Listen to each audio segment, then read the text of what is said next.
வந்து ஒரு engineering degree complete பண்ணியிருக்கேன். நான் என்ன மாதிரியான சென்ட்ரல் கவர்மெண்ட்டை பேஸ் பண்ண டெக்னிக்கல் ஜாப் ட்ரை பண்ணலாம் அப்படின்னு நிறைய ஸ்டூடெண்ட்ஸ் வந்து கேட்குறாங்க. ஸோ எஸ்எஸ்சி ஜூனியர் இன்ஜினியர் பொறுத்தவரையும் உங்களுக்கு வந்து பார்த்தோம் அப்படின்னா ஒரு டெக்னிக்கல் போஸ்டிங் தான். Ministry department, other department, government organisation, இந்த மாதிரி நிறைய டிபார்ட்மெண்ட் அவங்களோட வேகன்சி எஸ்எஸ்சி மூலிமா வந்து ஃபில் பண்ணிக்கிறாங்க. எஸ்எஸ்சி பொறுத்தவரையும் நீங்கள் படித்த எலிஜிபிளுக்கு தகுந்த மாதிரி நிறைய டைப் ஆஃப் வேகன்சி இருக்குது உங்களுக்கு. இந்த ஜூனியர் இன்ஜினியர் பொறுத்தவரையும் பார்த்தோம் அப்படின்னா ட்ரிபிள் மெக்கானிக்கல் சிவில் இந்த 3 ஸ்ட்ரீம் எடுத்தவங்க பிடெக்கில் இந்த மாதிரியான 3 ஸ்ட்ரீம் எடுத்திருக்கீங்க அப்படின்னா கண்டிப்பாக ட்ரை பண்ணி பார்க்கலாம். உங்களுக்கு டிப்ளமோ ஹோல்டர்ஸாக இருக்கீங்க அப்படின்னா மட்டும் ஒரு சில வருஷம் எக்ஸ்பீரியன்ஸ் வந்து நீங்கள் எந்த டிபார்ட்மெண்ட் போகிறீங்களோ அதை பொறுத்து வந்து கேட்பாங்க உங்களுக்கு.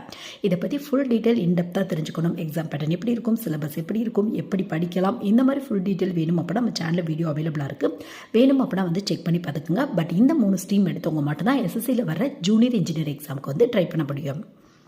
ஸோ நீங்கள் என்ன ஸ்ட்ரீம் எடுத்துருக்கீங்களோ, ட்ரிபிள் அப்படின்னா அதுக்கு தகுந்த மாதிரியான ஃபீல்டில் வந்து ஜாப் கிடைக்கும். சிவில் அப்படின்னா அதுக்கு தகுந்த மாதிரியான ஃபீல்டில், மெக்கானிக்கல் அப்படின்னா